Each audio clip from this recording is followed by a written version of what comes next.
Assalamualaikum warahmatullahi wabarakatuh. Kami kelompok 1 Angkatan 11 PPSDM Regional Bandung yang terdiri dari Siti Asyanti Al-Izhar SPD, Desi Andini SPD, dan Fitria Ramdhani SPD. Kali ini kami akan membahas tentang analisis isu global yang menyangkut tema korupsi. Berani melakukan perubahan dan melawan korupsi adalah sesuatu yang membuat kita lebih dihargai. Sri Mulyani, Menteri Keuangan Indonesia 2016-2019. Dalam pembahasan kali ini, kita akan membahas beberapa tema yang menyangkut dengan analisis isu global korupsi. Untuk pembukaan, kita akan membahas tentang pra-analisis, dan yang kedua, menapis, menganalisis, dan menyusun alternatif pemecahan menggunakan metode USG. Yang ketiga, kami akan membahas tentang analisis menggunakan fishbone. Dan yang terakhir, kita akan mengemukakan tentang alternatif pemecahan dengan menggunakan SWOT. Untuk yang pertama, kita akan membahas tentang pra-analisis yang akan dijelaskan oleh Siti Asyanti Al-Izhar. Silahkan. Terima kasih Bu Fitria atas kesempatannya. Baik, saya akan menjelaskan yang pertama mengenai pra-analisis. Nah, sebelum kita pada pra-analisis menggunakan metode pentahelix, mari kita berangkat pada pengertian korupsi itu sendiri. Secara harfiah, korupsi mengandung arti kebusukan, keburukan, ketidakjujuran dapat disuap. Kamus Umum Bahasa Indonesia karangan Purwadarminta, korupsi diartikan sebagai perbuatan yang buruk seperti penggelapan uang, penerimaan uang sogok, dan sebagainya. Sedangkan menurut Kamus Besar Bahasa Indonesia, korupsi diartikan sebagai penyelewengan atau penyalahgunaan uang negara untuk keuntungan pribadi atau orang lain. Nah, teman-teman sudah paham ya terkait tentang pengertian korupsi? Sekarang kita lanjut pada penyebab korupsi itu sebetulnya apa sih? Penyebab korupsi dibagi menjadi dua, yaitu faktor individu dan faktor lingkungan.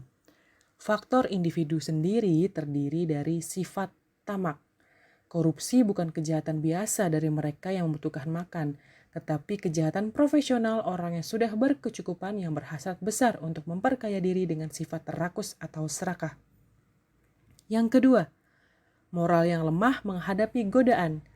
Seorang yang moralnya tidak kuat cenderung mudah tergoda untuk melakukan korupsi. Godaan itu bisa berasal dari atasan, teman setingkat bawahannya, atau pihak lain yang memberi kesempatan korupsi. Yang ketiga, gaya hidup konsumtif. Perilaku konsumtif menjadi masalah besar apabila tidak diimbangi dengan pendapatan yang memadai, sehingga membuka peluang untuk menghalalkan berbagai tindakan korupsi untuk memenuhi hajatnya. Wah, benar-benar bahaya sekali ya korupsi itu. Mari kita lanjut pada faktor lingkungan. Perilaku korupsi dapat terjadi karena dorongan lingkungan juga. Lingkungan kerja yang korup akan memarjinalkan orang yang baik. Ketahanan mental dan harga diri adalah aspek yang menjadi pertaruhan. Nah, di sini faktor di luar dari diri perilaku yaitu yang pertama, aspek sikap masyarakat terhadap korupsi. Sikap masyarakat yang berpotensi menyuburkan tindak korupsi diantaranya: 1. Masyarakat menghargai seseorang karena kekayaan yang dimilikinya, dibarengi dengan sikap tidak kritis dari mana kekayaan itu didapatkan. Yang kedua, masyarakat kurang menyadari bahwa korban utama korupsi. Anggapan umum korban korupsi adalah kerugian negara, padahal bila negara merugi, esensinya yang paling rugi adalah masyarakat juga. Yang ketiga, masyarakat kurang menyadari bila dirinya terlibat korupsi. Setiap perbuatan korupsi pasti melibatkan anggota masyarakat. Yang keempat, masyarakat kurang menyadari bahwa korupsi akan bisa dicegah dan diberantas dengan peran aktif masyarakat itu sendiri. Selanjutnya kita beralih pada aspek ekonomi di mana pendapatan tidak mencukupi kebutuhan. Dalam rentang kehidupan ada kemungkinan seseorang mengalami situasi terdesak dalam hal ekonomi. keterdesakan itulah yang membuka ruang bagi seseorang untuk mengambil jalan pintas, diantaranya dengan melakukan korupsi. Yang ketiga, aspek politis. Instabilitas politik, kepentingan politis, meraih dan mempertahankan kekuasaan sangat berpotensi menyebabkan perilaku korupsi. Selanjutnya, ada aspek organisasi. Aspek organisasi ini terdiri atas sikap keteladanan pimpinan mempunyai pengaruh penting bagi bawahannya. Misalnya, pimpinan berbuat korupsi, maka kemungkinan besar bawahannya akan mengambil kesempatan yang sama dengan atasannya. Yang kedua, kultur organisasi mempunyai pengaruh kuat terhadap anggotanya. Yang ketiga, kurang memadainya sistem akuntabilitas institusi. Yang keempat, kelemahan sistem pengendalian dan pengawasan, baik pengawasan internal maupun pengawasan yang bersifat eksternal. Nah, sudah mengetahui ya apa saja sih penyebab korupsi itu? Tadi sudah banyak disebutkan, lalu sekarang kita beralih pada dampak korupsi. Tentunya korupsi sangat berpengaruh buruk terhadap pembangunan dan kesejahteraan masyarakat. Korupsi berdampak menghancurkan tatanan bidang kehidupan masyarakat, berbangsa dan bernegara, mulai dari bidang sosial budaya, ekonomi, serta psikologi masyarakat. Wah, saking berbahayanya korupsi berdampak pada semua aspek ya. Selanjutnya, kami akan mengidentifikasi isu seputar korupsi dengan menggunakan metode pentahelix.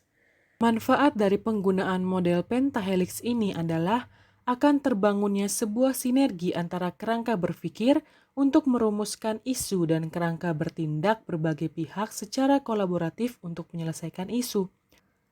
Model ini mengelompokkan berbagai pihak dalam beberapa elemen, yaitu government, academics, business, community, dan media, atau disingkat GABCM, yang dalam bahasa Indonesia dapat diterjemahkan sebagai pemerintah, dunia pendidikan, dunia usaha, komponen masyarakat atau komunitas, dan media.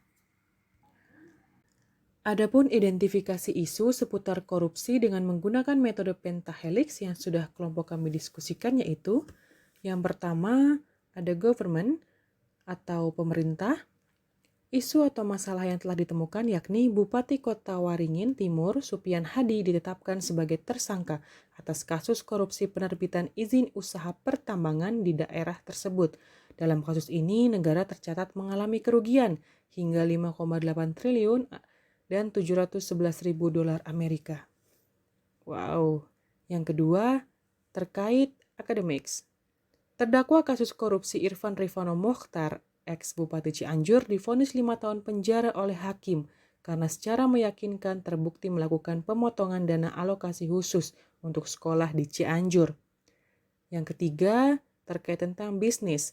Mantan Direktur Utama PT Asuransi Jasa Indonesia, Jasindo, Budi Cahyono, dianggap bersalah merugikan keuangan negara sebesar 16 miliar atas rekayasa kegiatan agen dan pembayaran komisi yang dibayarkan PT Jasindo.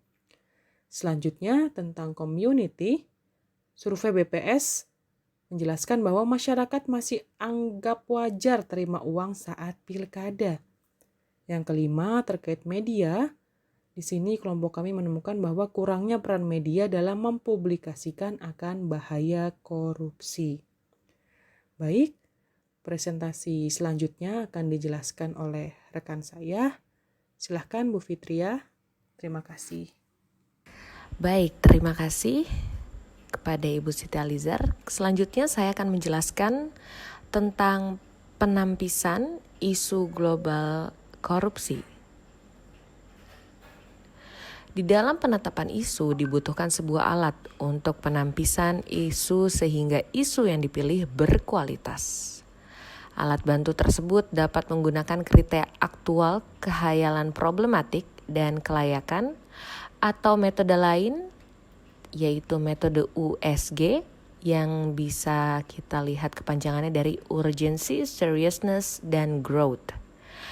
Pada penetapan isu kali ini, kami menggunakan kriteria USG dengan menggunakan rentang penilaian 1-5 dalam kriteria USG. Dalam kriteria USG tersendiri ada beberapa hal yang harus diperhatikan, yaitu mari kita lihat di sini terdapat urgensi atau urgensi, yakni dilihat dari ketersediaan waktu mendesak atau tidak isu tersebut untuk dibahas, dianalisis dan diselesaikan. Selanjutnya ada seriousness atau tingkat keseriusan dari isu yang harus dibahas dikaitkan dengan akibat yang akan ditimbulkan. Dan yang terakhir, terdapat growth atau tingkat perkembangan isu terkait apakah masalah tersebut dapat berkembang sedemikian rupa sehingga sulit untuk dicegah apabila tidak ditangani lebih lanjut. Maka dari itu kita bisa lihat di tabel ini, kita sudah lihat terdapat angka-angka skala yang sudah tertera. Kita lihat pada nomor 1, isunya Bupati Kota Waringin Timur Supian Hadi ditetapkan sebagai tersangka. Urgensinya kami memberikan nilai 5, seriousness-nya 5, growth-nya 5, dan totalnya 15. Kami memilih nilai seperti ini karena kami melihat berkaitan dengan kepentingan hidup, lingkungan hidup, keseriusan dan juga ini merupakan isu yang sangat mendesak apabila dibiarkan begitu saja dan tidak ditangani lebih lanjut. Selanjutnya kita beranjak ke nomor 2, terdakwa kasus korupsi Irfan Rifano Mochtar divonis 5 tahun penjara oleh hakim karena secara meyakinkan terbukti melakukan pemotongan dana alokasi khusus untuk sekolah di Cianjur. Kita memberikan total nilai 14 dan di sini ada nilai 5 yang kami berikan yaitu pada serious dan growth. Apabila tidak ditindaklanjuti kasus-kasus untuk dana alokasi sekolah seperti ini akan berimpact atau akan berdampak kepada berkembangnya dunia pendidikan. Apabila terus dana untuk pendidikan dikorupsi, bagaimana kabarnya dunia pendidikan apabila terus digerus dengan kasus korupsi seperti ini? Selanjutnya nomor 3, mantan Direktur Utama PT Asuransi Jasa Indonesia Budi Cahyono dianggap bersalah merugikan keuangan negara sebesar 16 miliar atas rekayasa kegiatan agen dan pembayaran komisi yang dibayarkan PT Jasindo. Untuk kasus ini kami memberikan total 12. Selanjutnya untuk isu nomor 4, survei BPS, masyarakat masih anggap wajar terima uang saat pilkada. Urgensinya 4, seriousnya 4, growth-nya 4, dan totalnya kami berikan 12. Dan yang terakhir, kurangnya peran media dalam mempublikasikan akan bahayanya korupsi. Kami juga memberikan total nilainya 12. Sekian dari penampisan isu-isu korupsi. Selanjutnya pembahasan akan dilanjut oleh Ibu Desi Andini yang akan membahas tentang analisis menggunakan fishbone dan penemuannya dengan alternatif pemecahannya dengan menggunakan SWOT. Kepada Ibu Desi kami persilahkan. Terima kasih Ibu Fitria. Saya akan menjelaskan tentang analisis dengan metode fishbone dan SWOT. Baik, tentang analisis dengan fishbone ini, korupsi bisa disebabkan oleh beberapa faktor, yaitu dari individu seperti kurangnya keimanan kepada Tuhan Yang Maha Esa, adanya rasa tidak puas terhadap jabatan atau keuangan, lalu gaya hidup yang konsumtif, serta pengetahuan korupsi yang kurang. Kemudian dari faktor material, yaitu adanya ketidakseimbangan antara penghasilan yang terbatas dan kebutuhan yang banyak. Dari faktor organisasi, kurangnya transparansi atau terbukanya pengelolaan keuangan, serta kurangnya pengawasan internal. Sedangkan dari faktor aturan, yaitu kurang tegaknya hukum untuk menindak kasus-kasus korupsi. Selanjutnya, pemecahan isu atau masalah korupsi dengan menggunakan analisis SWOT. SWOT merupakan akronim dari kekuatan atau strength, kelemahan atau weakness, peluang atau opportunities, dan ancaman atau threats.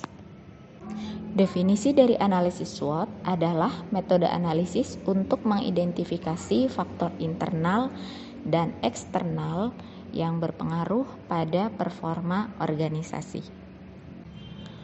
Bagian dari analisis SWOT yang pertama adalah kekuatan atau strength, yaitu tersedianya sumber daya manusia yang mendukung, yaitu anggota penyidik yang berpengalaman melakukan penyidikan selama bertahun-tahun dan sebagian besar sudah mendapat gelar sarjana hukum. Kedua, kelemahan atau weakness, yaitu kurangnya koordinasi dengan instansi yang berkaitan dengan penanganan tindak pidana korupsi seperti BPKP, LPSE, LPJK, dan PPATK. Yang ketiga, peluang atau opportunities, yaitu adanya undang-undang keterbukaan informasi yang menyebabkan dapat diketahuinya anggaran pemerintah dan pertanggungjawaban penggunaannya oleh semua pihak. Dan yang keempat, ancaman atau threats, yaitu pelaku kejahatan tindak pidana korupsi memiliki banyak jaringan dan melibatkan banyak orang dalam. Adapun rekomendasi penyelesaian isu atau masalah korupsi dapat dilakukan dengan dua cara. Yang pertama adalah strategi strength opportunities, dan yang kedua strategi weakness opportunities. Strategi strength opportunities yaitu pemanfaatan sarana dan prasarana untuk melakukan penyelidikan terhadap tindak pidana korupsi secara maksimal. Penggunaan digital untuk mempermudah pemantauan aktivitas mencurigakan sehingga meminimalisir kesempatan untuk melakukan korupsi. Sedangkan strategi weakness opportunities yang pertama yaitu meningkatkan hubungan atau relasi terhadap instansi terkait guna mempermudah dan mempercepat penyidikan korupsi.